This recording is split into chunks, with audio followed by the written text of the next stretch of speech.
Hi everyone. Hi Vishan. Hi Jared. So today we are going to discuss about virtual assistant. You might already have heard the phrase or the job title virtual assistant, and what we are going to discuss today is how a financial planning practice can utilize a proper virtual assistant and how a virtual assistant can help a financial planning practice to grow their business, right? So Shan, what do you see as the virtual assistant's job in the future?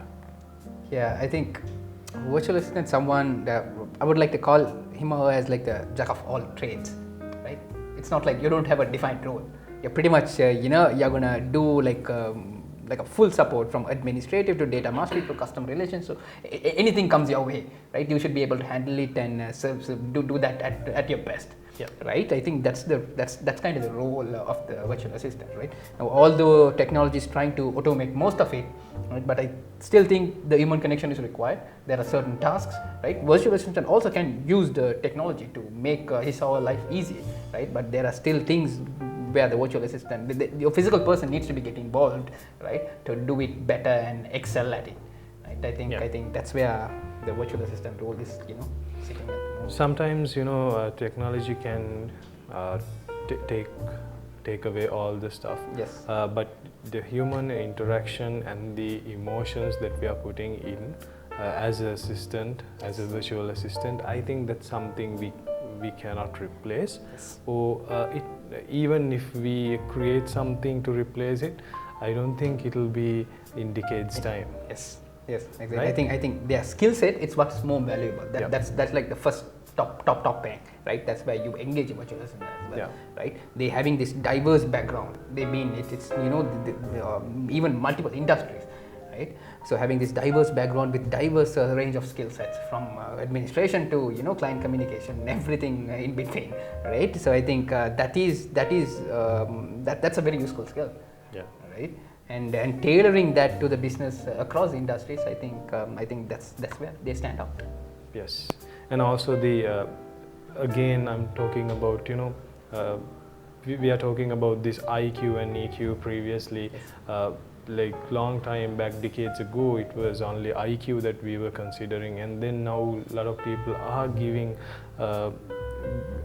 more prominence to EQ, and EQ is driving factor now, right? Yes. And EQ is the only part that technology cannot replace, Yes. as of now. as of now, right? Because IQ is something that we can replace apparently. Now, as a virtual assistant, what is your key goal to be best at your role? So I think one of the main purpose, as we talked about earlier, is the skill set. That's why you hire a virtual assistant, right? Second being the virtual assistant's capabilities to be able to streamline tasks, administrative tasks, and and as an advisor or a financial planner, you being able to delegate those tasks to the virtual assistant, who will be able to do it at their best, right? Because as an advisor, your role is different. You're supposed to be in front of clients. You're supposed to talk to clients. You're supposed to, do those strategy conversations, right? So there's a lot of other things which can be delegated, right? And that's where the virtual assistant really come in, right? So they can help with efficiency gains, right? By taking care of all these other additional tasks, like from managing schedules to appointments to communication, allowing the advisor to focus on their core strength, right? So I think, that's where they really get into, I would say, the time factor, helping advisors save that enormous amount of time, right? That's one important. One of the other things that came to my mind is virtual assistant and financial planning administration personnel is the same, or is it two different roles? It can be the same, no harm, right? It's technically the same. If you're only doing financial planning, then you're a financial planning administrator, right? If you're doing a little bit of financial planning, a little bit of marketing, a little bit of client communication, a little bit of this, that, and everything, then you're you're a rock star, like operational. You do pretty much everything. Operational rock star. Operational rock star. Virtual assistant. Virtual assistant. Yes. So Right.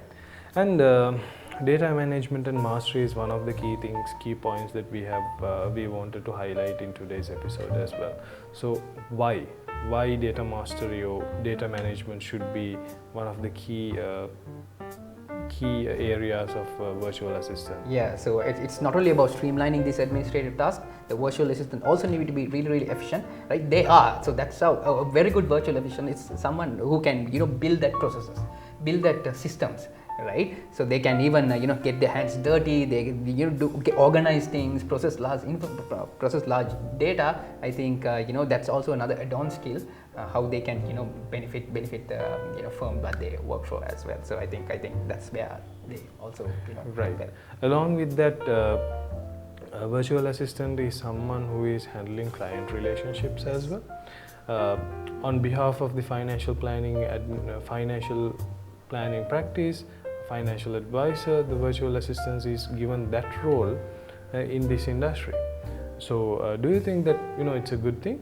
Yeah, definitely. I would say I think virtual assistants are able to build a better rapport than the advisor, because they are the one who talk to clients more. Because the advisor does the initial meeting, and after that, his engagement with the client is very minimal. Whereas the assistants, the advisor's assistants, they are the ones who speak to client on a day basis. For every single inquiry, the call first comes to the virtual assistant, right? So we have seen instances, even our guys, there are our team members, they are able to build really good rapport with the clients rather than the advisor. Sometimes even the advisor say, okay, I don't want to talk to him. You go. He's good with you. Just go talk and tell this.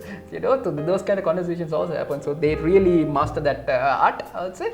Being the customer service champions.